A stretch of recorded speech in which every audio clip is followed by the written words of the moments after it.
You obviously saw the Bubba show. Yeah. And this whole debate, are you guys athletes or not? Yep. When I heard that y'all wanted me to come on, I was like, well, we got to go around the racetrack first. That's the first thing we got to do. But I thought it'd be great to go out there. This is a really, really good car, and you guys can feel the G's and feel the grip and feel the, hear the sounds, the smells, and all the things, and just at least walk away with a good experience. All right, well, I'm gonna go first because you told me earlier that that's when you warm up the car, and then we're not gonna hit 180 today. Each run, I should get a little quicker. All right, bet. I'm going first. I'm going first. I get a little braver each run. Yeah. Oh, you gotta climb in? Yeah, you gotta stop. Nah, open the door. Oh. Yeah. And then sit on the door and then throw the next leg in and just slide down in there like you like an put athlete. your foot in the shoe. You look so nervous. He's scared. He's scared for real. I'm scared for real. Push through. Push Get in there, through. man. There you go. There you go. There you go. Do it Oh, there. hell no. Ah! I can't do it. Hey, get I your big can't ass do in the it. car. Get in the car. Close it. Ah! What's wrong? Where you I going? ain't going. I ain't going. Oh, All right, hold on, Dale. I'm sorry. I'm embarrassed right now. Brandon, it's gonna be all right. You want some water? Huh? You want water? Hold on. Give me 10 seconds. no. No. Water? Don't pacify him. 2 laps, Dale, okay? All right. It's all fun till the rabbit got the gun. You are a grown man. Shut your ass up.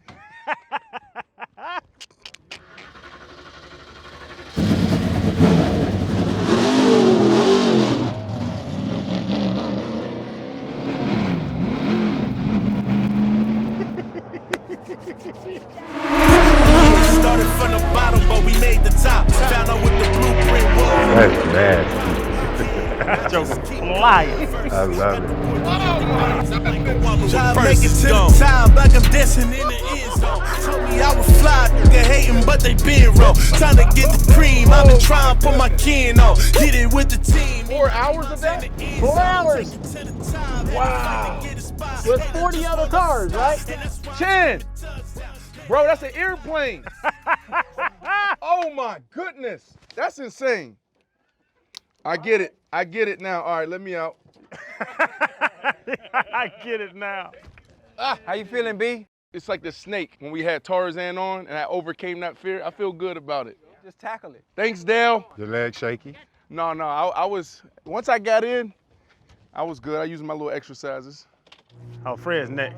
Yeah. Freddie, you up, right? Sounds good. Left foot in. Yep. Here. I can help you. Hey, Dale, how fast did we hit? 160, baby? 160? I'm sure. All right. For real?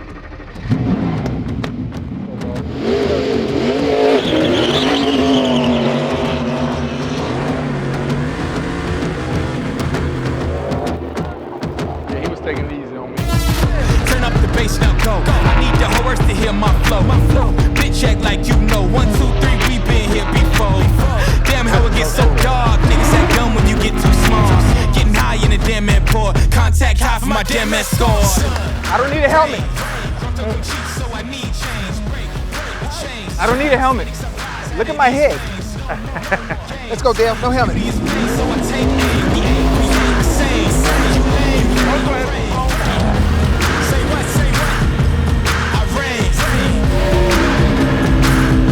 feeling good now. Yeah, he's feeling good.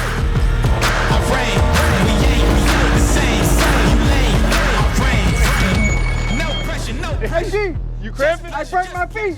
How? I don't have my shoes on. Oh my goodness. Is it bad? Huh? Is it bad? No, I didn't feel it till the second lap. Oh. Oh, that She's was- scary. One more lap with the windows down. Let's go. Please. Ah, yeah. Yo, that was beautiful. Oh, my shoes. On the back end, I told her you gotta chill. Yeah. It burned my. He didn't want to mess up his forces. He had the crispy forces on. See, Dale, that's a black thing, if you don't know that, right? Like, you get brand new shoes, you don't want to crease the top. You familiar with it? Those- They still clean though. Yeah. This is something that I can't say that you're an athlete. When I see that on ESPN, which is a sports avenue, I'm like, I don't know if that's a sport. Dale, 2016 Martinsville. Get back in that mode with Chan, okay? Give it to him. Let's get it there. We're men in here now. That's right.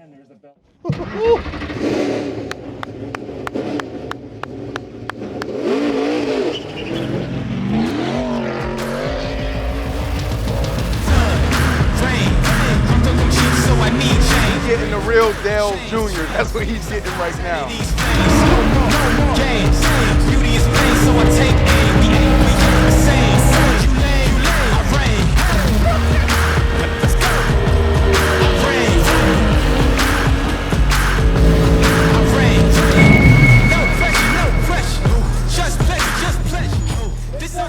Oh boy, that's some power there, boy. Goodness gracious. Hey, are they athletes now? They're hellified drivers. boy. You right. That corner right there, Yeah. Your head, you lose your head, right? I be leaning. I was leaning over there by Dale. Man,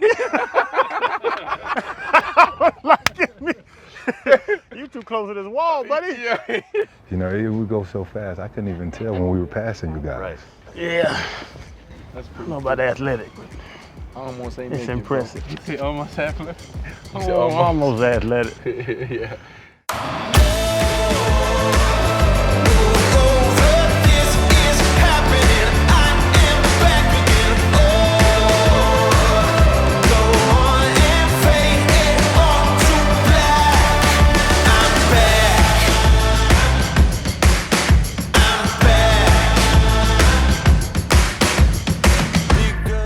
So we're here at Charlotte MotorSpeedway, and we got in the car.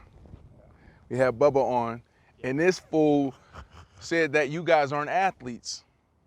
I feel like you owe Dale No. and every driver in all of NASCAR an apology, because what I experienced today was real. Yes, I will say it is a hard skill set. Sure. That's what I would say. The athletic part, the physical, you know, pulling it out of you. I can't go all the way to athlete Dale, but I will say to drive that car as fast as you do into those turns and around this track was amazing to be a part of. So I would take the respect level up a couple notches. I didn't think that I was going to change your mind with what we did today, but I don't know that we're like full-fledged athletes like you see in college, NFL, baseball, like a stick and ball sport athlete is. We definitely don't use our bodies the same way. But I also look at the NFL, and there's guys that are more athletic, physically gifted, right, than some guys. And I kind of see it that way, because there's some guys in our sport that take their health really seriously, run triathlons and marathons and do things that really probably are unnecessary, but they're just competitive. And then there's some guys that don't take their health serious at all. So it is hard when you see those guys get out with the big bellies and stuff and say, yeah, we're athletes, man. Look at all of us. Because some of us don't look like athletes. But by definition, because these guys like to be black and white a lot of the time, right? So by definition, you're an athlete. You went and you defined it, right? You looked it up. That's right. Yes. And you're proficient at your physical activity, Yeah. which is racing. So you are, by definition, an athlete. Now we have to question whether you're athletic. Sure. There's a difference. There's and a I difference. think that's what Channing should have said in the Bubba episode. Well, You can question that like golfers. They question all the time, are golfers athletic? I know some that are. They're very athletic. But also, I know that they're athletes. So you guys are athlete, in my opinion. Athletic, I don't know. I have to see you do something. I think that's a great way. I think that's a great way to put if it. someone is athletic, there's a specific skill that they're really good at. Yeah. There's a specific skill. I think it's multiple Well, skills. there are multiple skills you have to be good at to be going 190 and all lefts, like you say. Wow. You know, you got to be strategic. You don't just go out here and just drive. You know, there's a certain mental capacity it takes to be able to do what they do with other people out here driving with Yeah. them. For me, when we hit that first turn, and I saw your hands, you know, because when we drive, it's like we're here. Relaxed. Right. You know, so you would think, okay, they're just going left and here. I saw your hands just on the going 180 miles per hour, 160 for me, 160 miles per hour probably, and just like feeling like any second this car can be out of control. And I was like, wow, that's amazing. Yeah. That's when it hit. That's when it hit for me. We'll go to Atlanta, for example, and that's typically early in the season. You're not in like racing shape or your mind, because you got to relax. You got to relax your hands. And when we go to Atlanta, we'll go out on the track and it's super fast and there's a lot of grip and it's really scary and nerve-wracking. And the first 10 laps of practice, I'll grip the wheel so hard that your hands are cramping and hurting up real bad. And you have to remind yourself to relax, because you can just expend so much energy unnecessarily in a short period of time, and you have to race for 4 hours, right? And you have to hold the wheel just really carefully and not grab it as hard as you can. And so after like a few weeks, your body gets used to it, and your mind, you get used to the heat. The heat's the worst thing. You know, Bubba talked about it with you guys, 150 degrees in some of the most worst case scenarios. It's really about an average of 120, 125 degrees, and we sweat a lot and just lose a lot of water weight. You don't have to physically be strong because the car's got power steering, but your back has to be strong. You're using back muscles to hold yourself up in the seat and doing things like that have to kind of be tough and deal with all that. But it's all about nutrition, hydration. A lot of guys will ride bikes and stuff like that to get themselves sort of in that endurance mode, because it is an endurance deal. But physical strength, I've never lifted. I never was regular in the gym. Right. I would either run or bike and just try to put myself in conditions where heat was a problem to try to get used to that. What made you the best? A lot of things I think play into a guy being great. There's a thing that you're born with. It's a it factor. Raw speed is what I like to call it. Raw you got speed. Raw. When you can see it in these young guys.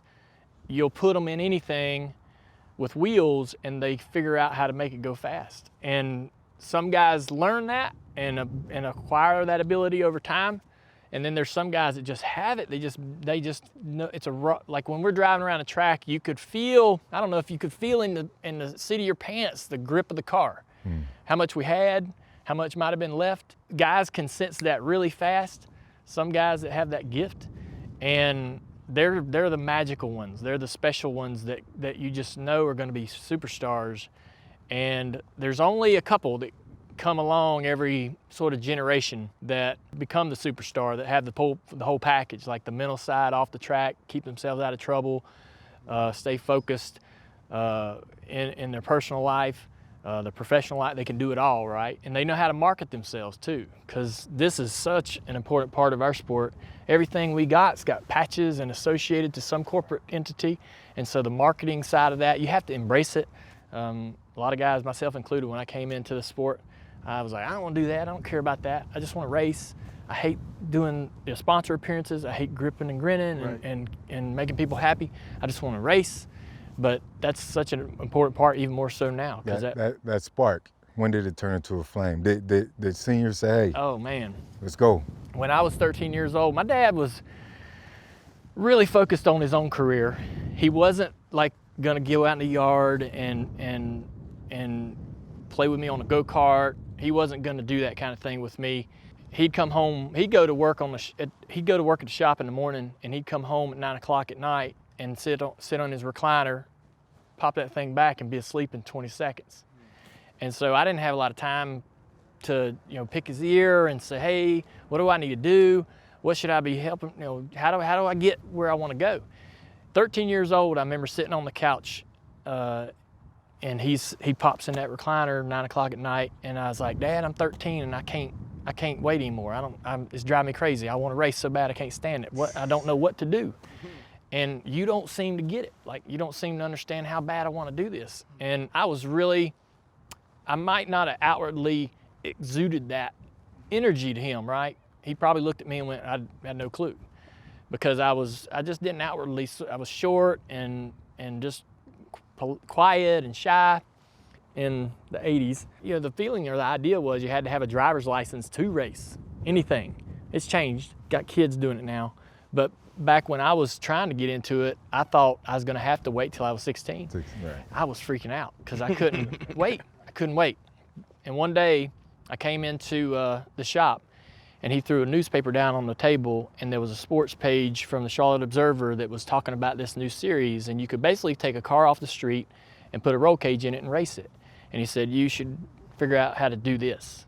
And so it took a couple $100. I had me a car and we and my brother went and started racing. And that's So he said, you figure it out. If you want it, you figure it out. Yeah, he wasn't gonna build the car. The only thing he did, literally the only thing he did with his hands was make sure it was safe, right? I wasn't gonna get hurt. The roll cage was in it right, the belts were mounted right, and everything like that. But he was like, here's a series you and your brother can get in today. So I needed a roll cage. So I went to a race shop that had a car that was destroyed, but the roll cage in the center part, like where we sat, is good. So we cut that off. We cut the roof off of a 79 Monte Carlo, stuck the roll cage in it, welded the roof back on it. Took the motor out, we rebuilt the motor. It was like a 283, little small motor. Wasn't gonna do nothing, but we wanted to go out and learn. We didn't need the fastest car right away. We just needed to go out there and figure it out. And so we went out there, we blew that motor all to pieces in the first race, broke the cam in 3 places, and we had a blast. Me and my brother, I was 15 or 16. My brother was older than me and had kids, and he had his boys on the weekend, on every other weekend. So I'd drive it when he had his boys, and when he didn't have his boys, he would drive it. So we alternated in the car, in and out, till we finally built the second one halfway through the year. But Wow. I had a go-kart. I sold it for $500. Me and my brother Kerry went to a junkyard and pulled that 79 Monte Carlo out of there. We went to a gas station and got $100. We went to a Hardee's and got $500 and put them on the hood. We went to a junkyard. I know a man at the junkyard, we was gonna need parts. We was gonna bend the front suspension and break things on the car. Wow. So I went to the junkyard and put that guy's name on the back of the car. Wow. So I could go into his junkyard and get parts when I needed them.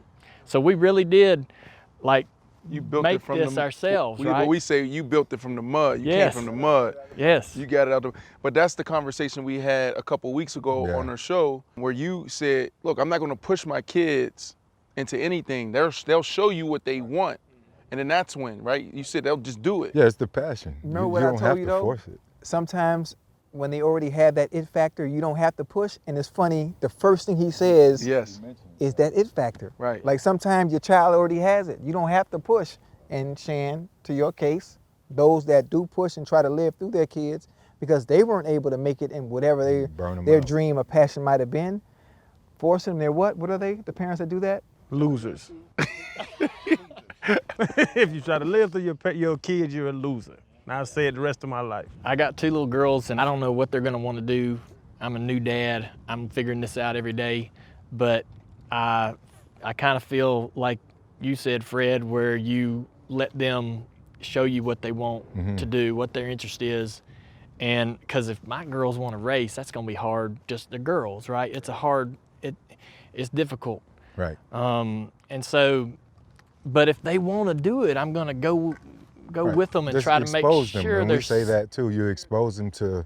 Is it still difficult even during these times now? Wouldn't it be even easier now for them? It's certainly gotten easier. My sister, when I started racing, my sister started racing.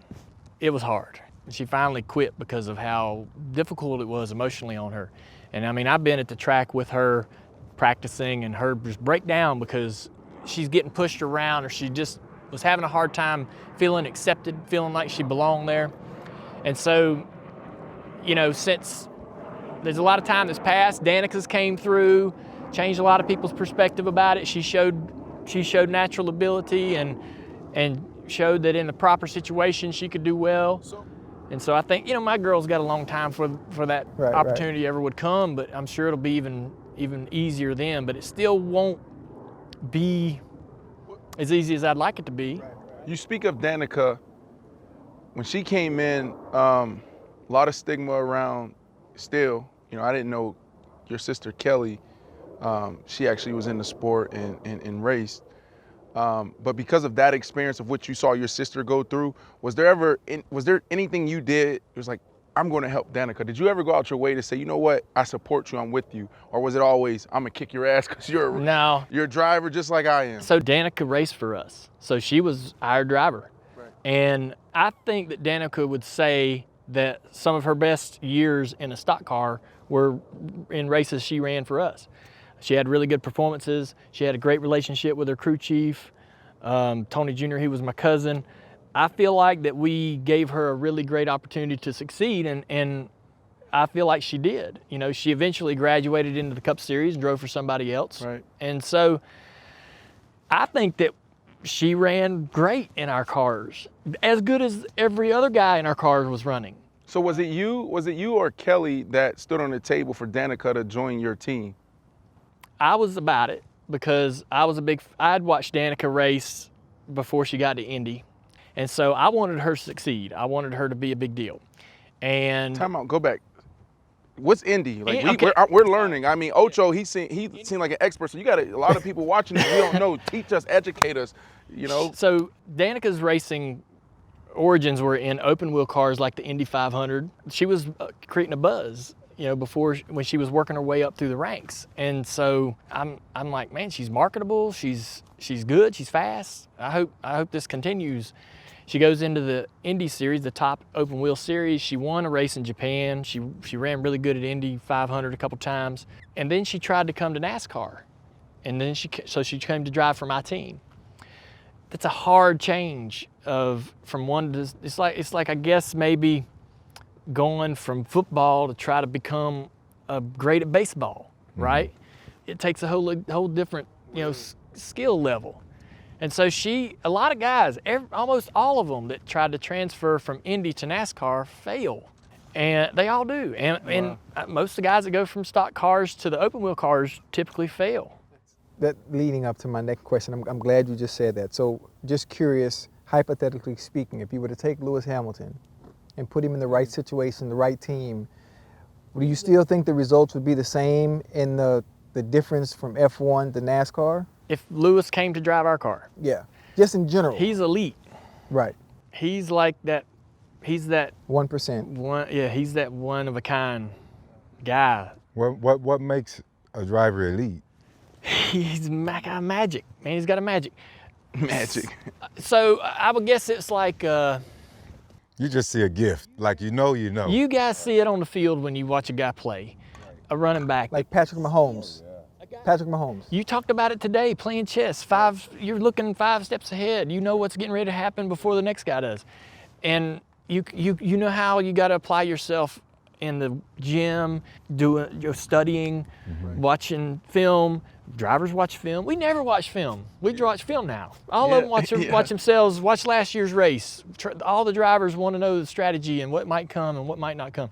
And so he's the kind of guy that applies himself across the board. Plus he has the it factor, that raw speed.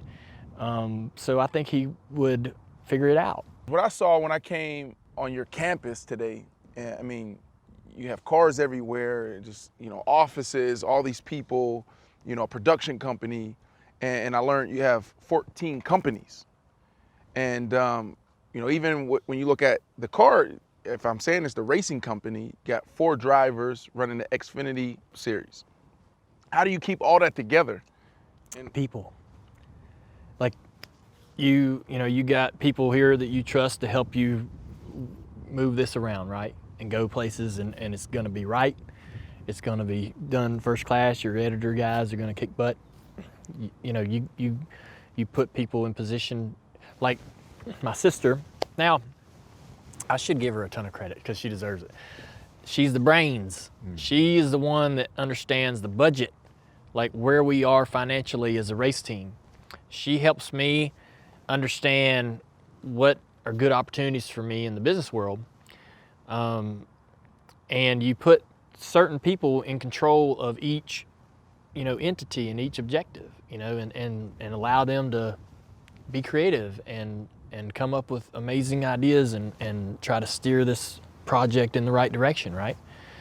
And some of them fail, some of them don't. I used to say that when I was trying to get going in racing, when I just started racing, I used to say, I want to find my Foreman grill. Mm-hmm. George Foreman had the grill. And I'm like, everybody wants that Foreman grill. I want my Foreman grill. Right. And so I was gonna go out there, and if it sounded like a good deal or a good partnership to be in, I was gonna see if it stuck. No matter what the business was, if it made sense, if it was connected to my brand. And so we tried a lot of different things and had success in some areas and learned some hard mistakes and hard lessons in others. And you just keep going back until you find something that works. And so, and hopefully it's more than one thing, right? Hopefully it's multiple things. Right. And that's one of the things I've learned early on in my business career is people, process, and then the product. Does polling really matter depending on the car you have? The setting on the pole? Bro, you speaking like you a driver. Like you still, No. I don't know what polling is. Can you? Placing, where you start, does it really matter depending on the car you have? I don't, I never put a lot of stock in where I qualified for a race. Every race, since COVID, things have changed a little bit, but typically on a race weekend, there's some practice, then we're gonna qualify. That's gonna set the lineup of where you're gonna start and you're gonna go out and run the race.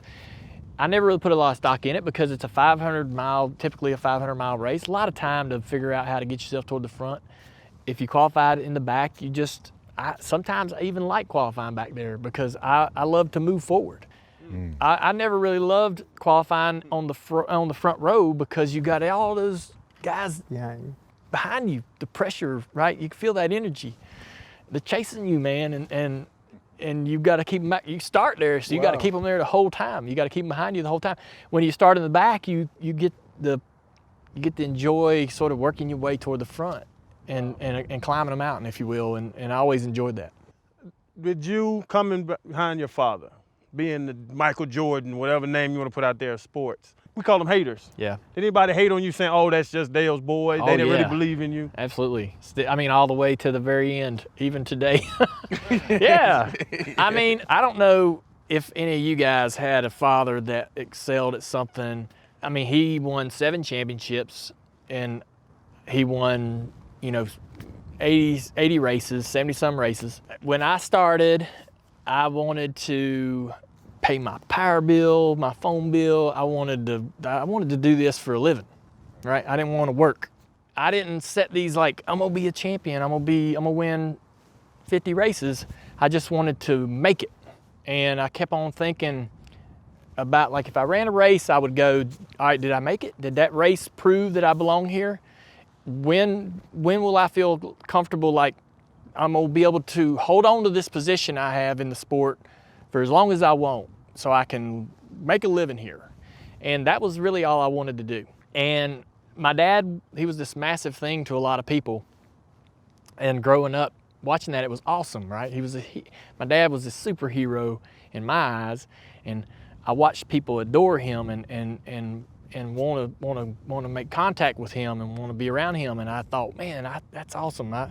It made me look at him like this incredible thing. But then when I tried to compete, I knew I wasn't going to do what he did. I just knew I wasn't gonna do it. He was a once in a generation kind of guy. And only Richard Petty had won 7 titles, and he come along and did it. And since then, only one other guy's ever done that, Jimmy Johnson. I just knew I wasn't gonna measure up as hard as I tried. And he was an intimidator. He was the man in black. He scared people. People said, you don't want him on your bumper. You don't want to see him in your mirror. And he played up to that. That was his personality. So he was the villain in a sense. He was the villain. a little bit, yeah. But Can I read something to you? Yeah. All right. Since we're talking about Pops, Daytona, 2001.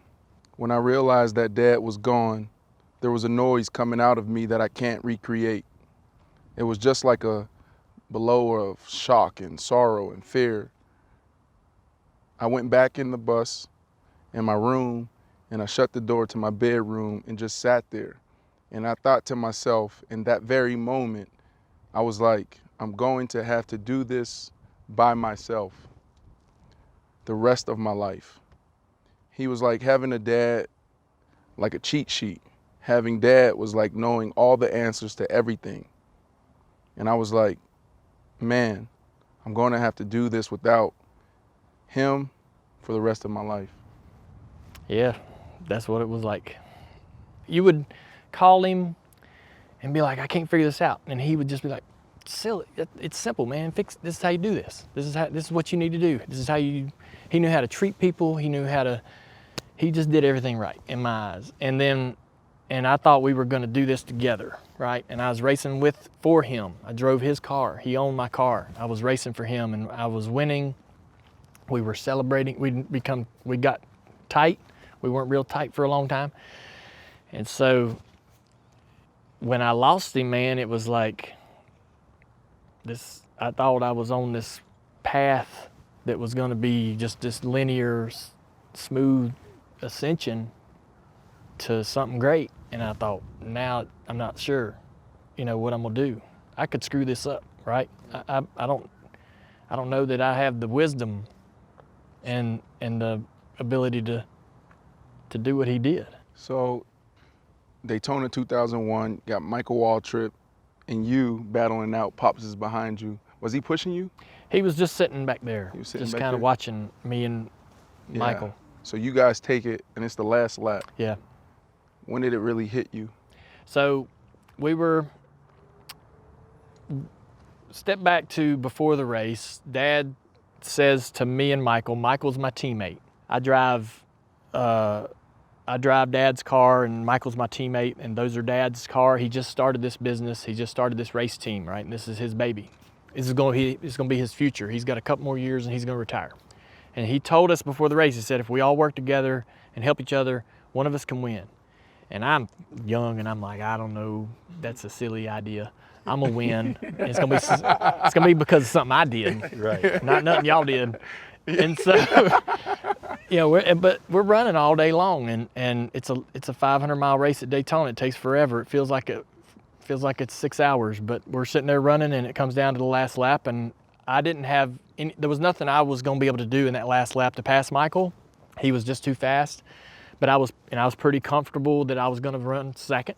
I didn't know where things were gonna net out for Dad. He had a lot of guys nipping at his heels and trying to get around him. And I just looked in the mirror and saw him crash, and him in another car, and we were driving away from that accident, right? And it's, in the mirror just getting smaller, and I just had a sense that just, usually when we crash, we just go get another car. We bring 2 to every race. So if we tear one up, we'll just pull out that other car. Let's just get that other car out and let's go. And if we crash in a race, we just get out and go home. But I just thought in my head for a second, I was like, this is weird. This don't feel right. And so we come around after the race is over, we got to drive back around the track one time to come down the pits. And I seen his car sitting there in the grass, and all of the ambulances and the trucks around it, and the steam and the smoke, and just the picture didn't look good. And so I was like, I'm gonna get out of this car. When I get to pit road, I'm gonna climb out, and I'm going to the infield care center, because that's where they're gonna take him. If he's, they're gonna make him get in an ambulance, and they're gonna bring him to the infield care center, and I'm gonna go there and see him. And so the other guy in this crash was Kenny Schrader. It's a good friend of us. So I know Kenny. And so I'm walking into the infield care center trying to find which room they got Dad in, these tiny little rooms. And I walked by one, and Kenny's sitting in that room. They're checking him out. And he just looked at me, and I just knew when he looked at me. I was like, because he looked in the car when he got out, he went and looked in Dad's car, and he saw Dad. And he saw what Dad was going through, and things weren't good for my dad in that moment. And so when I locked eyes with Kenny, I was like, he knows what's up. And so I think I jumped in a car. They said they taking him straight to the hospital, and I jumped in a car and I went to the hospital. And I got out of the car and I walked into the emergency entrance, just a big but busy space, and I was just like trying to figure out where to go to get to him. And the first room on the left is the emergency room, and I turned in there and looked, and there was 20 people over the top of him working on him. And I just exploded.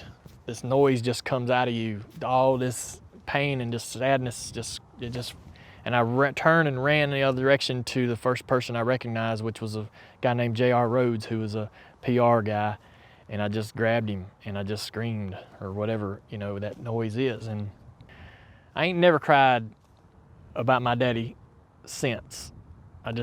Whatever come out of me in that moment, you can't control it. And I went back to the track. When we knew he was gone, I went back to the track and I sat in my bus. All the drivers all the drivers travel to the track and stay in these buses in this bus lot together. So it's cute, like it's a tight community. And that's when I realized, I was like, my daddy ain't here. Wow. I was like, I don't know what I'm gonna do. 5 months later, you were back in Daytona for the Pepsi, right? 400, and you won. Mm-hmm. Those emotions. And then 3 years after that, you won the big one, Yeah. 500. Can you explain Daytona, the whole thing? Like, My dad won 36 races at Daytona, and when he was good. And when he was there, that was his place. Everybody knew it, and he just would make people look silly. And so I wanted to add to, like I said before, I wasn't gonna be who he was. I didn't act like him. I didn't have that personality. I wasn't intimidating. I had to strategize. I had to be smooth, and I had a different way of trying to succeed. I knew I wasn't gonna measure him. I just wanted to add to that legacy. I knew I could do that. right. So I go to Daytona and I'm gonna add to this win total. That's for the haters. Yeah. Instead of Dale Earnhardt has 36 wins, they're gonna say the Earnhardts have 52 wins. You know, I'm gonna add. I ain't gonna match him, but I'm gonna add to it, and they're gonna remember my part. Right. And what I'm gonna do is gonna make him proud. You know what I'm saying? So I would go there with like, I'm gonna win one. Mm-hmm. I'm gonna put another mark down this weekend. You know, and he had the same sort of attitude about Talladega. They're very similar tracks, Daytona and Talladega, 2.5 mile wide open, drafting and all that. And me and him just could get it done at them two places. At what point, you know what I like about this? Because in all of our careers, there's a moment when you realize you finally arrived. Oh, shit, I got it. Right. You know, Fred, I know you, Yeah. Shane, I know you had that. So once you made it, it might have been your second year, your third year. Your third year is really your cutthroat. Either you got it or you don't. At what point in your career, we know how it started. Yeah. We know how it ended. But at what moment, what win in the middle of your career were you like, I finally arrived? I think the Daytona 500 win in 2004, that's our Super Bowl. Right. I know it doesn't make any sense why we would feel that way about it, because it's the first race of the year, not the last race of the year. But there's just so much. It's a dog. Like, it's just. We start working on those cars months in advance. Every other race, it's weeks to get a car ready. To run here, they'll put weeks into that car. For Daytona, we put months into that one car. And we massage on it and just try to make it as good as we can. And you go there, you qualify, you just want to win. When you win, they're gonna celebrate you. You're gonna do a week and a half, 2 weeks of media. Everybody wants to win that race. And Dad tried to win it for 20 years and finally did, right at the end of his career in 1998. He'd come so close so many times, it was awful. But I won it in 2004. It was my 5th full-time season. And I was so relieved that I didn't have to chase that for 20 years, because he was miserable trying to figure that out. Because he was leading in 1990, led every lap. Nobody could touch him, and ran over a piece of metal in turn 3 on the last lap. Turn 3 over here, right? So the checker flag's right here. His dream.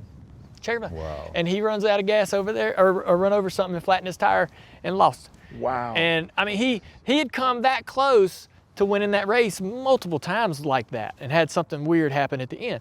And finally he wins it, and it's like his greatest accomplishment. And so in his mind, he's like out on top of the car, like finally. And so I wanted to win that race, and when I won it in 2004, I was like, they can't, I know it sounds so cliche, but they can't take that from you. Like nobody Never, can say, never. they can say, man, you weren't good at this, or you weren't great at this, but they can't say you didn't win the Daytona 500. They can't Right. say you couldn't. Not once. Right. Twice? Yeah. 10 years later. They definitely can't say it. That's amazing. Wow. You speak about the Earnhardt legacy. Like my wife, when I said I'm coming to ride with Dale, he's like, I know that name. Like it's just that Yeah. legacy. But racing took your father from you. Did that change any way you felt about race? Were you fearful to get in the car after? Like, what did that do, mentally to you? So I talked about, how Dad loved Daytona, the track, and racing there. When he died there, I thought, man, I might hate this place. I might never want to come here again. I got to, because if I want to race, it's on the schedule. No way around it. We came back for that July race that we won. There was a weekend off before the race. I filled my Suburban up with some buddies, and we drove down there way ahead of the event. And we drove to the track from Charlotte, about an 8-hour trip, and pulled into the track and drove around it. And I drove over to turn 3 where Dad's car came to a rest after the crash and stopped and got out.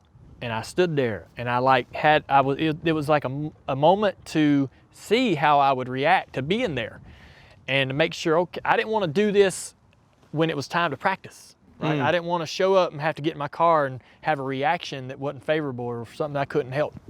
I went with my friends, we got out, we didn't talk, I just stood there. I made sure that this is gonna be good.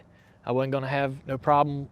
My beef wasn't with Daytona. My problem wasn't with Daytona, right? Yeah. And in that moment, we sort of shook hands, and then we came back a couple days later and kicked ass. killed them. See, but in a sense, that's why, in my mind, by definition and by mindset and just that mentality, like you said, that's your Super Bowl. Yeah. And you went in there.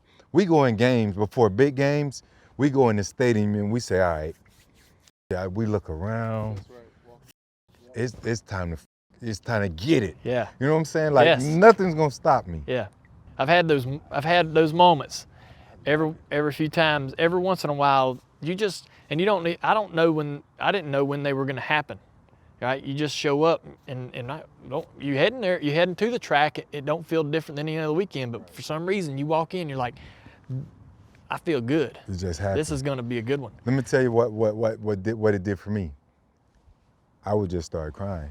Really? I don't know where the tears come from, but every time I cried before a game and I didn't do it on purpose, I had 150 or better. Mm-hmm. My coach said, Fred, you gonna cry today? I don't know. It just happened. We done had so many conversations on this show About opening opening up, and you ain't cried yet. And you cried on the field? Look, I can't make it happen. Y'all cry because y'all just want to hug. Fred. Y'all want to have a hug Freaky fest. Fred. Dale, we right here. Like, you don't know. Dale, you like food? Yeah. You like food? So when we home, Chef Nancy take care of us. And then we also have, our substitute chef, Chef Lowe, comes in. He takes care of all of our athletes. So we have some food. I feel like you guys took care of us there. So we got Chef Lowe coming in with some food. Oh, okay. You know Chef Lowe? I don't. I'm gonna introduce you to Chef Lowe. This Chef Lowe. What's up? What's up, dude? How you? I'm good. I know y'all. I'll get y'all in a minute. What's up, boy? What's up? Get a little. That boy's sweating. Are you sweating? This Mount Dew's gonna love this. Well, I put my foot in it. You know what I'm saying? It's all about the food and the science with me. I grew up in Bermuda. Okay. So we're big fans of you growing up. Yes, sir. We get a shot. All right. Hold on. Here, I'll hold that. We in Dale-town. We gonna do it like we had a cookout. Ain't no All right. fancy stuff. I Yep. had them paper plates. Don't. Now, You sweating, bro. These knives, Why are you my sweating, mom bro? gonna be mad about this. I took these from the Chef crib. Lowe, why are you sweating, Chef? In every show you sweat. What's going on? Man, it get hot in there, but really, if I should say it, it's always been hot where I was from. So when I put my heart into the food, the food give it to the heart, and the heart give it back. Okay. So we got a little steaks right here. My goodness. You see that right Yes. there? You see That it was right there? pretty good. And not only did I flip it twice. So, Don't sweat on the steak. like I said, Hey, Chef, leave the steaks alone. like I said, How many times you flip it? I don't really know what to do with my hands. I saw Ricky Bobby do this. So. Give him a plate or two, and a napkin. I don't know if you've seen me. I'm gonna have a new show. It's gonna be Kicking It with Chef Lou. Yeah. You can find it on Netflix and Hulu. So. You sweating? Cheers. Thank you, Chef. Right. Thank you. So, go ahead. Tell them about Chef Low. I'm sorry. I was just to show you what it was. That's lobster mac. Steak. I thought you was gonna figure it out, but my fault. No, that's good. I got it figured it's out. Lobster mac, steak. The fork's a little dull, but you'll get through. How is it in racing? Like how many race car drivers are really like set for life? Basically, he's asking you how many of the guys got that you money It's a good one. at the end of the day. You know, like Denny, he has a team. Denny with has Mike. it. You know what I'm Yeah, saying? Denny has that kind of money for sure. He's had that for a long time, or he's already had that attitude before he got the money though. But to be honest, he would agree. Our sport exploded in the 2000s, and there was so much money. Souvenirs and drivers got paid souvenir, for a hat getting sold, driver got a good percentage of that money. And that was the die casts, like the cars. That stuff was going flying off the shelves. And I was right in the middle of that, but it's not quite like that anymore. The sales are good, but the drivers aren't thrilled about them. It's hard for me to know what a driver's making today. NASCAR has changed the rules to where they don't tell anyone what a guy wins. They used to talk, they used to do like, hey, that's $1 million race. Yeah. It's gonna pay $200,000 if you win it. They would use that to make it sound bigger, right? And get people excited. Well, they don't publish that information anymore. So a driver can either say, I want a base, pay me X amount of dollars. Oh, wow. And no matter what I win or lose, I want to make this base. Or a driver can take a big percentage of the winnings and no base. And that's the gamble. Hold on, stay right there. What type of driver are you? Hold on, yeah. What are you going to do? And let's go around and see what everybody would do. Go ahead. I tried both. I like the base. You like the base? Oh, you conservative? No. So The base? well, base was good. Gonna be there the first of every month. I like it. I'm gonna take the base too, You going to take the base? because sponsorship, endorsements, make up for the rest on the back end. Yeah, that's true too. I had good endorsements. Just thinking about it like that, I know all your endorsements. I'm not gonna go there, but you was lit. You was litty. He was making money? Oh, Dale was making money? he's being humble right now, but I don't wanna. Well, I went to his city today. Oh my Yeah, God. so yeah, that thing was an empire. Yeah, So I what didn't you get gonna to do? see it You taking the live. base? Base. What you doing, Freaky Fred? It all depends. It depends on what the base is. You can't just give me anything. Let me say you're a top 6 driver. Okay. You're going to get paid as much as, you're in that top 6, right? Got it. So if I take the base, I'm getting paid as much as this guy, one of the best guys, right? That was where I was at. So it was easy for me to take the base. If I wasn't, if the world didn't view me as a top guy, I would probably take the gamble of making my money on the purse, because I'm gonna go out there and I'm gonna win. I'm gonna win that Right. money, right? I'm gonna get it. I tried that, and I came in low. I missed it, and I've had it work for me. Taking the base to me is a safe bet. Right, so that's almost equivalent to the franchise tag for us in NFL, right? You're gonna get an average of, the top guys at your position, Right. right? So for me, I would have to say, for us though, with the franchise tag, you don't have a say in it. They just slap it, you're good, you're gonna get whatever. But But it's a an lot. average of those But guys. isn't it pretty? Top 3 at that position. It's a lot of money. It's a lot of money. But after that, your leverage is out the door because it's 1-to-1 year. You as don't opposed have to the 5 opportunity to try to negotiate the deal even. years. Nah, beyond- That's pretty much the team that's going to come in and say, look, it benefits us more to pay you as a franchise, slap the franchise tag on you than to extend you long term. But it's 2 ways though. Sometimes to buy the team more time to negotiate, Yeah. they'll slap the franchise tag on you. Yeah. Sometimes to me, all it's saying is, we don't think you're worth the money that you demand or I want. mean, because injuries, it's not guaranteed. Then you have the injury part of it. It's football. It is what it is, and it's a young man's game. So if you go out there, you know, you don't take it, you get injured, next man up. You know, but it all depends on, if you said the top 5 or 6, I'll probably take the base, see if I can find a way to work in some bonuses. Yes. I wanted, I say switching gears, that's my Fred Switching take. gears, that got that from Brandon. You didn't, you brought up your daughters, you have young daughters. You didn't get married till what, 40 something? Yeah. 43. Okay, we had You are a good man. well, we've had a discussion on the show about relationships and focus and all the different ways. Were you partying and enjoying your life, or were you wide open? He said wide open. On the backstretch, like what type of wide open? Yeah, you gotta clarify because his Freaky Fred. So our thing, what our thing was Who was R? me and my friends, my group. Your amigos. Name the friends. Ah man, The squad, just say my squad. my posse. We would call ourselves the Dirty Mo Posse. That's what we were. We're Dirty Mo Posse. Yeah. So Mooresville is the town that we are all from, and that's what we called Mooresville in high school. Everybody in high school called it Dirty Mo. You know, that was the nickname for it, and that's what Dirty Mo Media, right? That we do our podcast with. That's where all that came from. I even got branded with a DMP. No, you didn't. Long time ago. No, you didn't. I love it. No, I gotta see this. No, we ain't gonna see this. That was like 4 in the morning, about 12 hours of Red Bull and vodkas, and just bad decisions. Yes, sir. But I mean, yeah, we race. You come off of that adrenaline. You know, you get out of the car and you're not gonna calm down and relax. You're gonna run. That adrenaline's gonna run all night. And so we'd go home and drink beer and listen to music and just stay up and get out everything out of your system. And then I might go out Tuesday, I might go out Wednesday, and then I'd shut it off and I'd start. You sure about that? Oh, every time.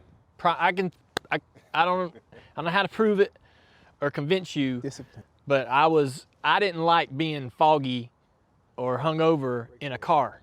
Right. Because I felt guilt with my team, my crew chief, because they can smell, they can sense, they know you, and they'll be able to tell, like, yeah, you're not here. A little banged up. Yeah. But I'd run as hard as I could run. So Tuesday, Wednesday, like Sunday night, Monday night, Tuesday night, maybe Wednesday. So is Thursday practice? No, here's the backstory. He's not giving it to you straight. What? You're not giving it to him straight. Come on, now I did my little research. First, Kelly is his sister, significant, played a significant role in your life because Pops was on the road. Okay, Pops on the road, and so can pretty much say she almost raised you. Sure, yeah. Right? Sure, yeah. And she really like runs the damn, they have 14 companies, but we'll talk about that next. So anyways, he goes to Kelly and he says, I want to build a treehouse. So he bought this property, wanted to build a treehouse so they can party. Well, And Kelly looks at his ass, because you know, she's the business, right? She's like, you guys are gonna fall off the treehouse. Right? Like, that's not a good idea. He's like, okay. So then he built this city. And this city, it's almost like, I mean, what would you call it, like a museum? It's amazing now, but it started because you wanted to party. Yeah, we wanted somewhere so my house didn't get tore up. I like it. So I was more focused on partying at times. You know, my sponsor was Budweiser. Like my car was red with Budweiser on it. I was the Budweiser guy. So you lived the brand. So they were like, have fun, right? Do that.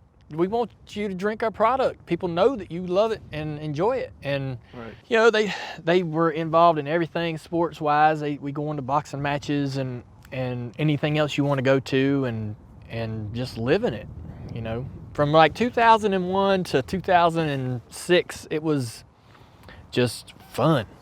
You see that? You see the difference? I told Justin, Justin Haley. You see? We talked about his diet and nutrition, the discipline that he has, and I told him, you're alive, but you're not living. You f***ing live.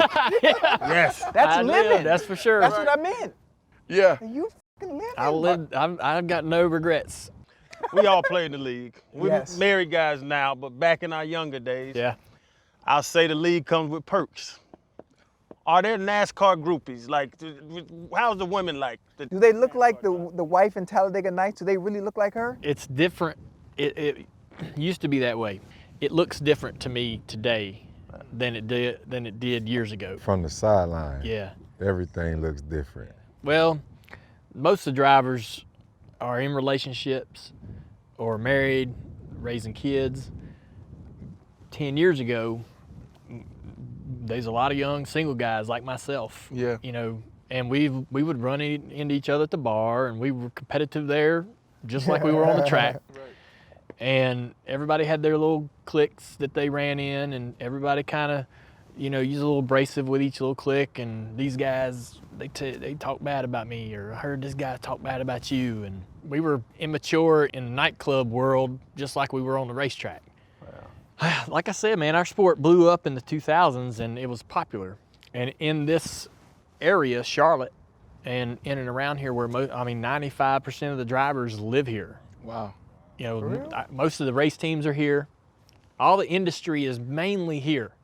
All the crew guys. If there's a little network of bars, nightclubs that most people are going to go to, the patrons and the people that go to those places know they're going to see drivers there, right? And it just kind of becomes this thing. You all like to party together, right? And you kind of, everybody's moving in the same circles a little bit. So we always ask, every time we sit with drivers and we're around the sport, we always ask the drivers, like, who do you beef with?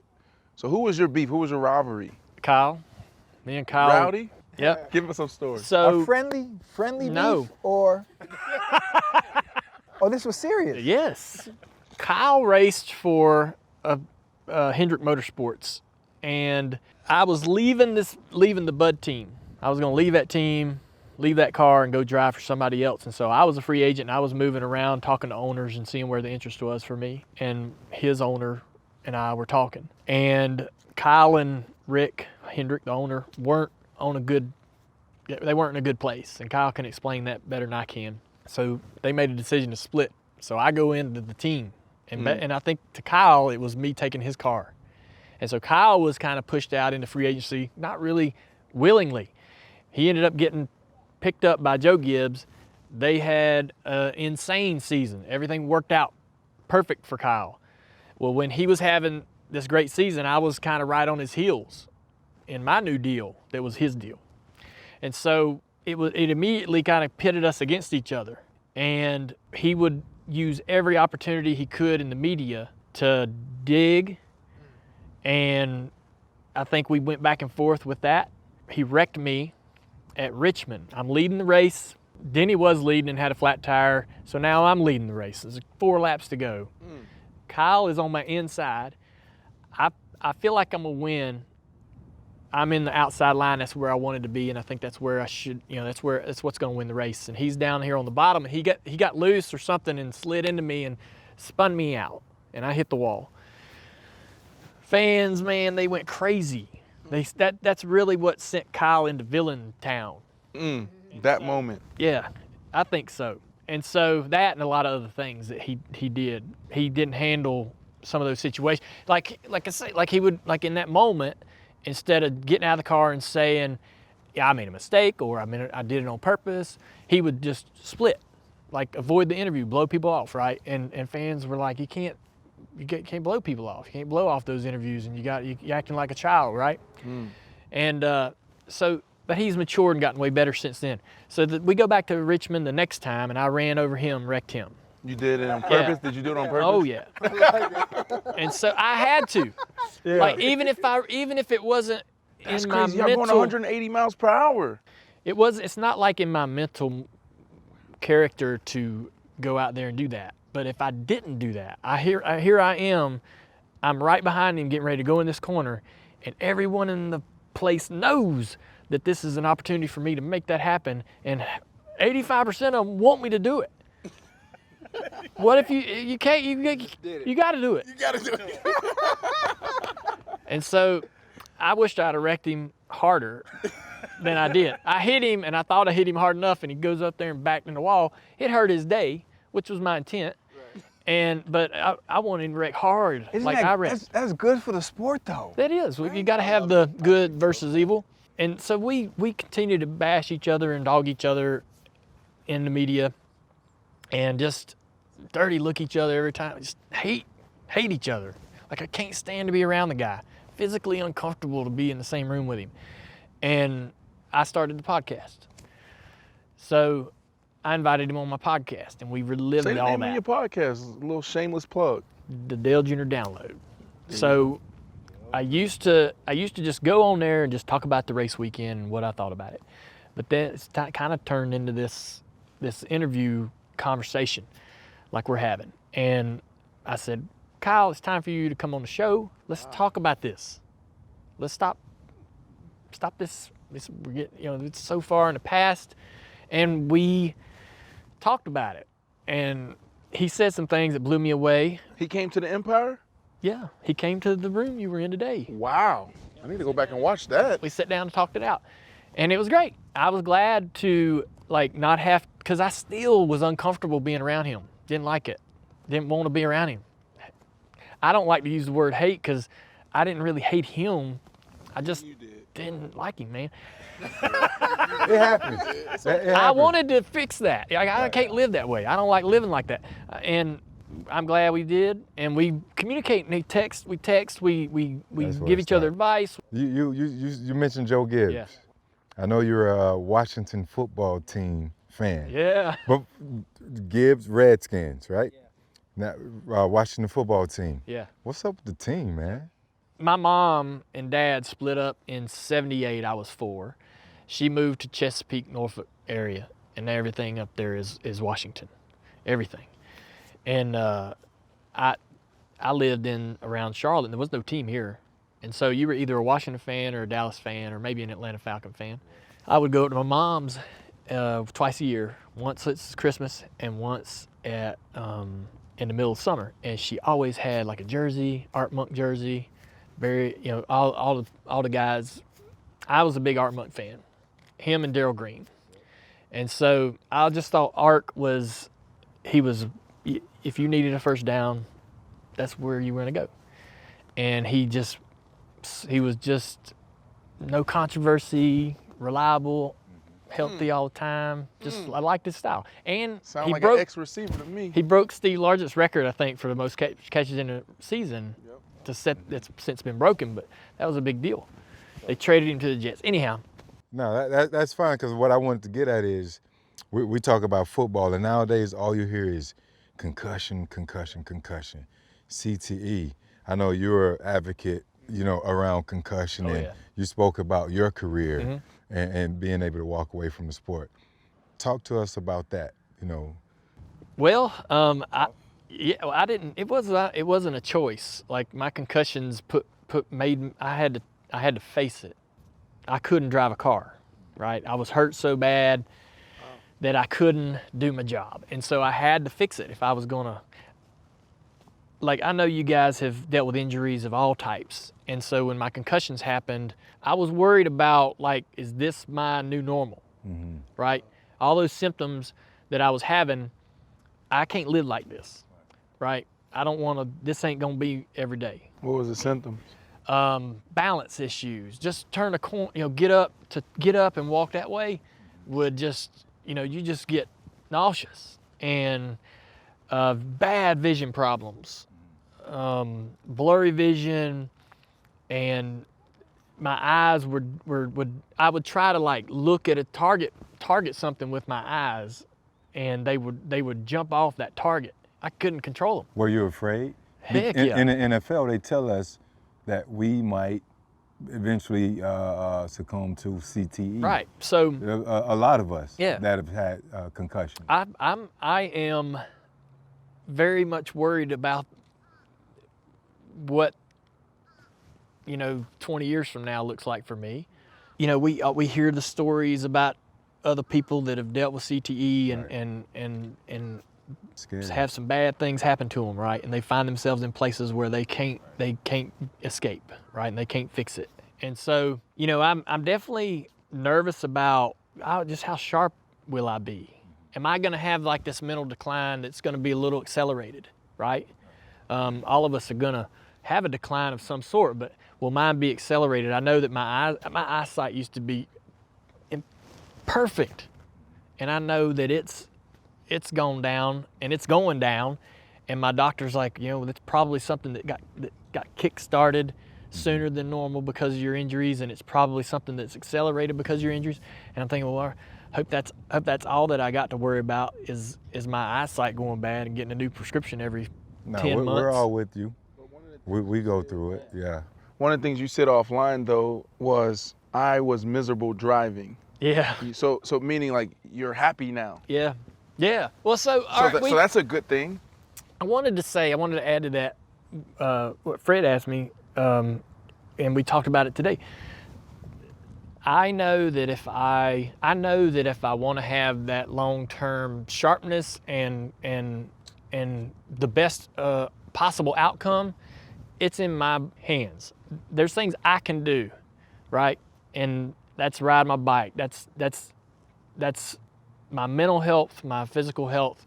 All those things are gonna make all that.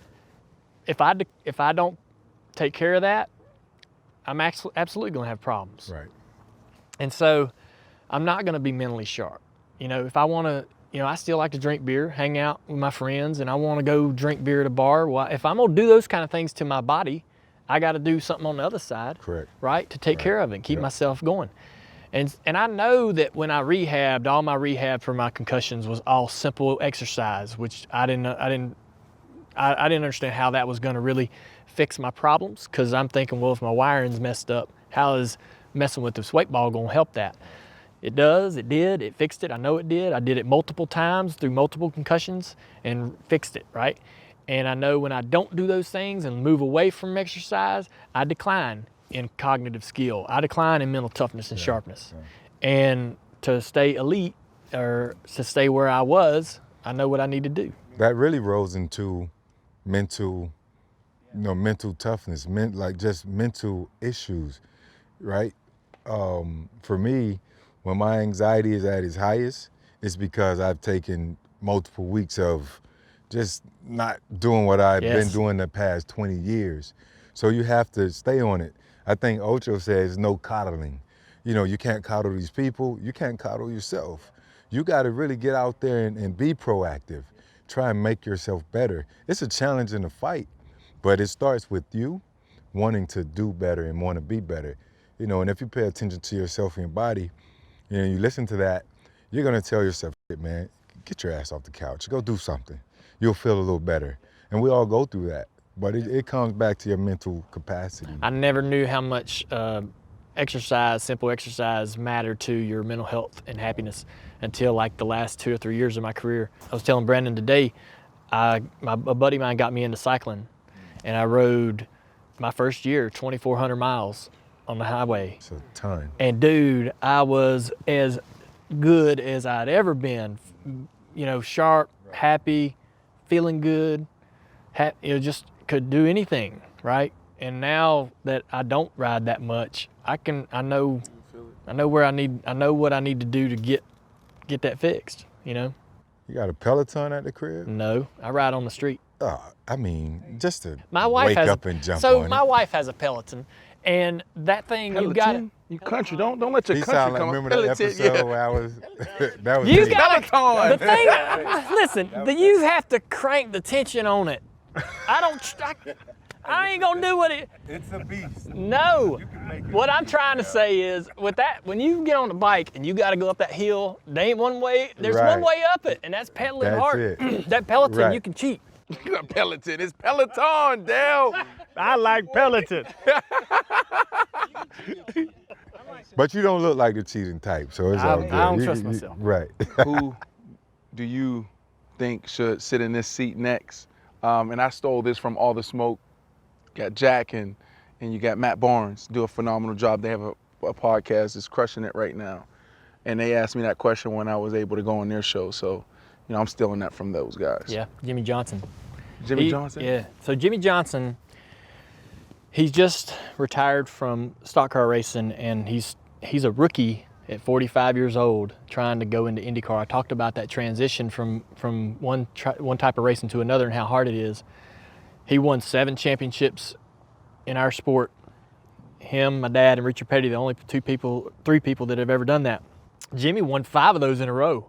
No one's ever going to touch that. 5 championships in a row. The record was 3 that stood since the mid-'70s. He's an athlete in every sense of the word, so he belongs on this show.